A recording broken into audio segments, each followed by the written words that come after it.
My name's Nicole Dehner. I'm the Executive Director of the Office of Criminal Justice Services here at the Department of Public Safety.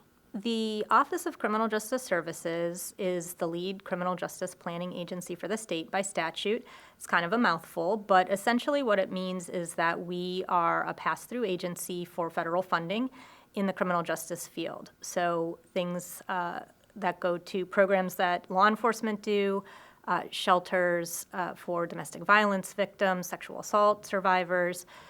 We pass through the funds to programs that competitively apply and have good, productive programs working in the community. Our goal is to get the funds out to the community in a timely fashion so that the doors stay open, the programs keep running.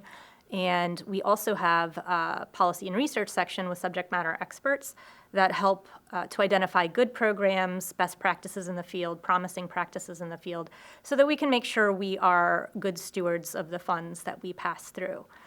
We're also very fortunate to have an anti-human trafficking section and a law enforcement certification section, which is converting into accreditation.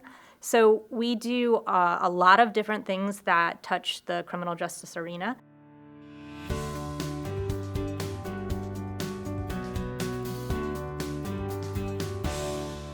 I have to say the most influential person I know is my mom.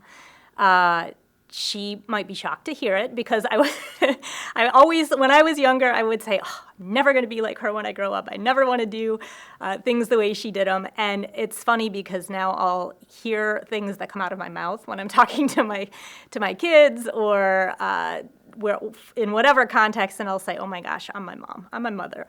But I mean that in a good way because she really instilled so many good values and principles. She was a hard worker. She overcame some childhood adversity and just, she always would teach you the right way to do things, the right way to respond. Sometimes less is more, but very supportive, kind and caring, and that carried through in everything she did. And sometimes the best answer was there is no answer, but just to be there with a hug and support. And to me, those are the things I try to carry on for my kids, and then also just how I live my life.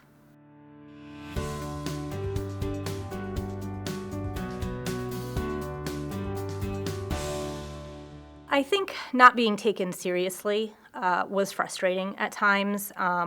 Some of it was, I don't know if it was because necessarily that I was a woman, but more young. I think I was taken as a kid, not taken seriously in my efforts and what I wanted to do and where I wanted to go and the things I wanted to achieve. And it was more like a pat on the head. Oh, you could do this if you want, but nobody's really going to listen to you. And so those were frustrating things. There were also times where people, particularly the men that we would interact with, whether it was in the role as a prosecutor or other professional positions, where it was more focused on you as a woman, like, oh, do you want to go out and go on a date, as opposed to taking you seriously in the courtroom and having a profession that, you know, you're really trying to help people and impact people's lives.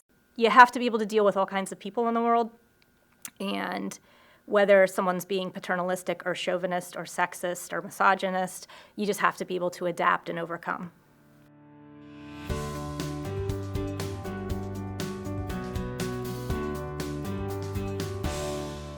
One of the issues, I think, for women in particular is social media.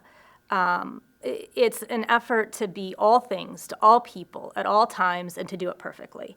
And this misperception that there are people out there doing that. There really, I don't think there are. People just make their world look perfect.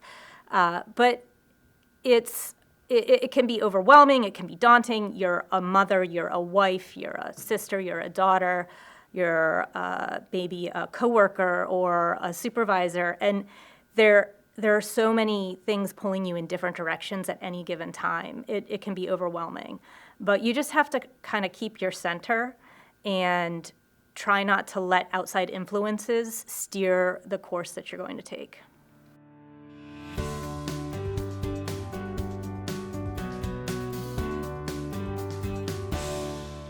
don't be afraid to go out of your comfort zone. I think that's something that I struggled with a bit when I was younger, and that is, I'm in this box and I need to stay in this box and I shouldn't think beyond that. I think that was a disservice to me in some ways because I might have some ideas I was afraid to act on. So I would say don't be afraid to make mistakes, just own them and accept them, but also don't be afraid to get out of your comfort zone.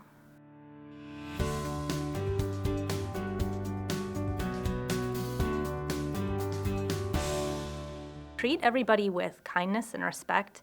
Treat everyone in every position, whether it's someone you're encountering at work or the grocery store, with the same respect that you want to be treated with.